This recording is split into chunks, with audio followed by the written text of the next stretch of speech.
As August came to a close, my husband prepared for work and shared with me a troubling dream.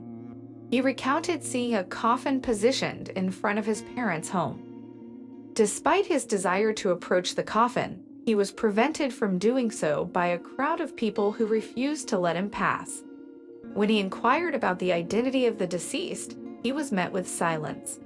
Though he expressed his concern, I dismissed his dream as nonsense, as he often had vivid and irrational dreams.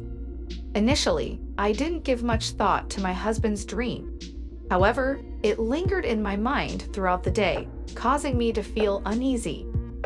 With my mother-in-law's recent illness, the idea of losing her was distressing. Additionally, my grandfather's labored breathing added to my concern. Unfortunately, my anxiety was not unfounded. Later that day, my mother-in-law called me in a state of distress. She revealed that their neighbor, Siryoga, had jumped out of his 9th floor window the previous night, resulting in his untimely death. It was a shocking and tragic event, and the circumstances surrounding it were unknown. The reality of the situation made my husband's dream all the more eerie. Following his workday, my husband hurried to offer assistance and comfort to the grieving mother of the deceased. We had known Siriosa for many years and had grown up alongside him. However, how can one ease the pain of such a tragedy? The poor woman had recently lost her husband to suicide, and now, just 40 days later, she was burying her son. The thought of a family suffering through such immense grief was terrifying. It felt as though they were cursed with a streak of suicides, a notion that was both unsettling and saddening. Planning a funeral is a challenging and complicated undertaking. It involves coordinating with various individuals and organizations, which can be a time-consuming process.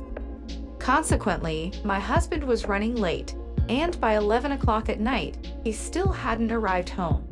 Despite my growing concerns, I resolved to wait for him. As I sat on the sofa, I tried to distract myself by opening a book. Unfortunately, my mind kept drifting back to the deceased individual, and I couldn't focus on the words. Memories of the man, once vibrant and full of life, flooded my mind. He was a happy groom and proud father, doting on his first child. We were family friends and had shared many pleasant times together.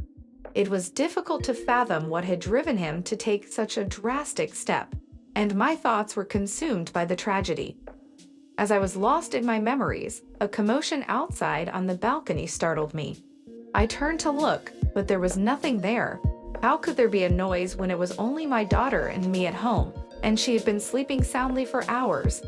We didn't have any pets, and the neighbors couldn't enter our balcony from the street, as there was a mosquito net over the open window. Nevertheless, the noise persisted, becoming more intense and disturbing. It was odd because the outside seemed quiet, and the trees barely swayed. Our yard was enclosed by other buildings on all sides, creating a windless environment.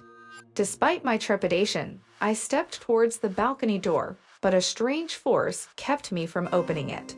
I can't explain what it was, but I am grateful for that moment of hesitation. Just as suddenly, a violent hurricane swept through the balcony.